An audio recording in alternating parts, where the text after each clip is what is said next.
তো আমরা পোলাওর সঙ্গে খেতে পারি, বিরিয়ানির সঙ্গেও খেতে পারি, আবার কিন্তু সুন্দর ভাতের সঙ্গেও কিন্তু খেতে পারি। তো এই ভিউয়ার্স, আমি আজকে পৃথিবীর সব থেকে সহজ ভাবে একটা রোস্টের রেসিপি করে দেখিয়ে দিচ্ছি। আর আমি তার আগে মুরগিটাকে খুব সুন্দর করে লবণ দিয়ে মেখে নিচ্ছি।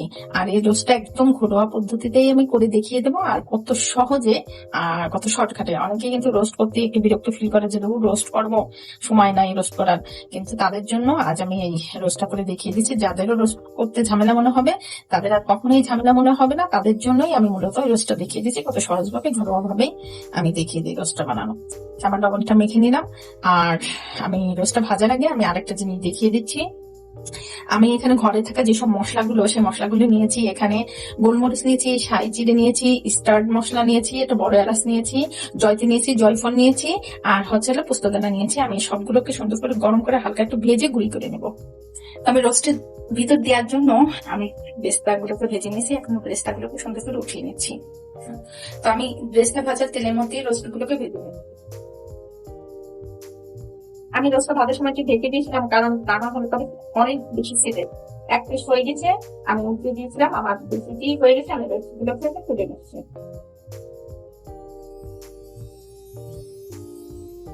এই রোস্ট ভাজা তেলের ভিতরে সমস্ত মশলাগুলোকে দিয়ে দিচ্ছি। আমি এখানে কাঁচা মরিচ আর কাঁচা পেঁয়াজটা ব্লেন্ড করে নিয়েছি।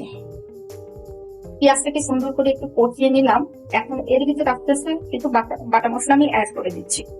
আমি একটু রসুন বাটা নিয়ে নিলাম, অল্প পরিমাণে একটু জিরে বাটা নিয়ে নিলাম, একটু আদা বাটা নিয়ে নিলাম, পরিমাণ মতো লবণ নিয়ে নিলাম, একটু ধনের গুঁড়ো নিয়ে নিলাম।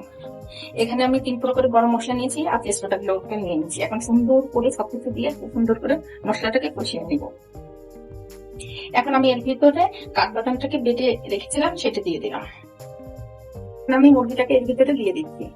আমার যা প্রয়োজন সবকিছুই আমি দেখিয়ে দিলাম। এখন মুরগিটাকে দিয়ে আমি এর ভিতরে একটু টক দইটা দিয়ে দেবো। আর টক দইটা আমি একটু দুধের মধ্যে লেবু দিয়ে টক দইটাকে মূলত বানিয়ে নিয়েছি। এখন আমি রোস্টটা সিদ্ধ হওয়ার জন্য পরিমাণ মতো পানিটাকে অ্যাড করে দিলাম। এখন সুন্দর করে নাড়াচাড়া করে আমি ঢাকনা দিয়ে ঢেকে দিচ্ছি। আমি যে দইটা বানিয়ে নিয়েছিলাম দুধ আর লেবু দিয়ে, আমি সেটাকে আবার একটু ব্লেন্ড করে নিলাম, কারণ দুধ আর লেবুতে দইটা বানালে কি হয়, একটু সাবা সাবা হয়। আর ওটা যদি ব্লেন্ড করে না দেওয়া হয় তাহলে কিন্তু রোস্টের ভিতর সাবা সাবা একটা ভাব থেকে দেয়। এই জন্যই আমি ওটাকে ব্লেন্ড করে নিই। আপনারা যদি কখনো এইভাবে তৈরি করে থাকেন তাহলে অবশ্যই একটু ব্লেন্ড করে নেবেন, তাতে সুবিধা হবে রোস্টটা মানে রান্নার ক্ষেত্রে। এখন আমি রোস্টটাকে সুন্দর করে ঢেকে দিব। রোস্টটা মানে 3 ভাগে 1 ভাগ হয়ে আসার পরে আমি রোস্টের মধ্যে রোস্টের মশলাগুলোকে দিয়ে দিব। আমার কিন্তু অলরেডি দেখেন রোস্টটা প্রায় 3 ভাগের 1 ভাগ হয়ে গেছে, আর 2 ভাগ বাকি আছে। এখন আমি এর ভিতরে এই যে আমি ব্লেন্ড করে মশলাটাকে নিয়েছি, এই মশলাটা দিয়ে দিচ্ছি। এখন মশলাটা দেওয়ার সাথে কিন্তু খুব সুন্দর একটা ফ্লেভার আসবে, আর এই ফ্লেভারেই কিন্তু মনে হবে যে এই চুলার থেকেই উঠিয়ে খেয়ে নেই। এখন আমি যে ব্রেস্তাটা করে রেখেছিলাম, এখান থেকে কিছু পরিমাণে ব্রেস্তা আমি এর ভিতরে দিয়ে দিচ্ছি। এখন সবকিছু দেওয়া হয়ে গেল। এখন আমি অল্প করে ব্রেস্তাকে নেড়ে দিচ্ছি। নেড়ে খুব সুন্দর করে ঢেকে দেবো। এই পর্যায়ে জালটা একদম হাই স্পিডে রাখবো না, একদম মানে নর্মাল তাপমাত্রায় জালটাকে রেখে দেবো, যাতে রোস্টটার ভিতরে এই সমস্ত মশলাগুলো আস্তে আস্তে করে একদম প্রবেশ করতে পারে। তো ভিউয়ার্স, আমি হালকা করে একটু চিনি দিয়ে দিচ্ছি। চিনিটা দিলে অন্যরকম একটা টেস্ট লাগে, এই কারণে আপনারা চাইলে চিনিটাকে স্কিপ করে দিতে পারেন। আমি খুব বেশি চিনি দেবো না। আর হচ্ছে আমার কাছে ঝাল রোস্টটাই বেশি ভালো লাগে। আমি জাস্ট আপনাদের দেখানোর উদ্দেশ্যে আমি চিনিটাকে একটু অ্যাড করে দিলাম। আপনারা একদম ফ্রেশ ঝাল রোস্টটাও করতে পারেন, আবার হালকা একটু চিনি দিতে পারেন। চিনি দিলে অন্যরকম একটা স্বাদ আসে। আর এখন আমি এর ভিতরে আরো 2টা জিনিস দিয়ে দেবো। সেটা কিন্তু এই 2টা জিনিস কিন্তু ইউজ করে, এটা ইউজ করার জন্য কিন্তু রোস্টের স্বাদটা আরো দ্বিগুণ ভাবে বেড়ে যায়। এখানে হালকা পরিমাণে একটু কেওড়া জল ইউজ করতে, জাস্ট অল্প একটু। আর একটু গোলাপ জল দিচ্ছি। গোলাপ জলটা একটু কেওড়া জলের থেকে একটু বেশি দিচ্ছি, কারণ কেওড়া জলটা একটু কড়া ঘ্রাণ, গোলাপ জলটা কিন্তু অতটা ঘ্রাণ না। তো আমার সব কিছু উপকরণ দেওয়া হয়ে গেছে। এখন আমি ঢেকে দিয়ে দিচ্ছি। রোস্টটা একদম গ্রেভি গ্রেভি যখন ভাব হবে তখন আমি নামিয়ে নেব। যদি দেখেন আমার রোস্টটা কিন্তু প্রায় হয়ে আসছে।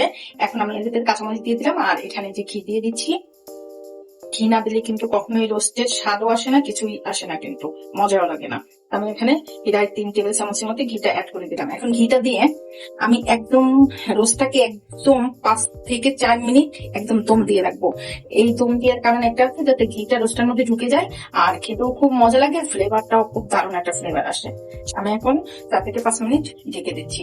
ভিউয়ার্স, আমার রোস্ট হয়ে গিয়েছে। এখন আমি নামিয়ে পরিবেশন করে দেখিয়ে দিই। দেখেন কতটা সুন্দর দেখা যাচ্ছে। আমি এখন নামিয়ে পরিবেশন করে দিচ্ছি। তো ভিউয়ার্স, আপনারা যদি আমার চ্যানেলে নতুন হয়ে থাকেন, প্লিজ আমাকে একটা লাইক, কমেন্ট, শেয়ার করবেন আর কমেন্টস করে জানিয়ে দিবেন আমার রেসিপিগুলো আপনাদের কাছে কেমন লাগে। আপনারা যদি ফেসবুক থেকে দেখে থাকেন, আমাকে অবশ্যই ফলো দিয়ে রাখবেন, আর ইউটিউব থেকে দেখে থাকলে অবশ্যই একটা সাবস্ক্রাইব করে রাখবেন। তা দেখেন কত সহজেই কিন্তু আমি রোস্টটাকে রান্না করে দেখিয়ে দিলাম। বাসায় একবার এই সহজ পদ্ধতিতে বাসায় একবার ট্রাই করবেন, আশা করি খুবই ভালো লাগবে আপনাদের। আর এই রোস্টটা কিন্তু আমরা পোলাওর সঙ্গে খেতে পারি, বিরিয়ানির সঙ্গেও খেতে পারি, আবার কিন্তু সুন্দর ভাতের সঙ্গেও কিন্তু খেতে পারি। তো এই পর্যন্ত আপনারা সবাই ভালো থাকবেন, সুস্থ থাকবেন। আমি নতুন নতুন রেসিপি নিয়ে আবার আপনাদের সামনে হাজির হবো। আর অতিথি আপ্যায়নে কিন্তু আমরা শর্টকাট ভাবে এইভাবেই কিন্তু ঝটপট রোস্ট রান্না করে খেতে পারি। তো আমার রান্নাটা কেমন হলো কমেন্টস করে অবশ্যই আমাকে জানিয়ে দেবেন। এ পর্যন্ত সবাই ভালো থাকবেন, সুস্থ থাকবেন। আল্লাহ হাফেজ।